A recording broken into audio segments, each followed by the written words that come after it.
જુઓ મિત્રો, મારા ખેતરમાં પાણી ભરાઈ ગયું છે. પહેલા જ વરસાદમાં આખું ખેતર ભરાઈ ગયું છે પાણીનું. એમાં મેં માંડવીનું વાવેતર કરેલું છે. કોરડાની માંડવી હતી. આગળ તો બહુ ઊંડું છે. નજીક મારો પગ ડૂબી જાય ને એટલું પાણી છે.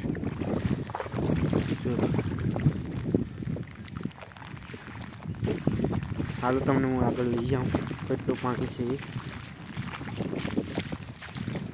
મિત્રો અહીંયા 11ની લાઈન આવેલી છે. કદાચ ને વાયર તૂટો હોય તો શું દશા થાય વિચારજો. આખું ખેતર પાણીનું ભરી ગયું છે.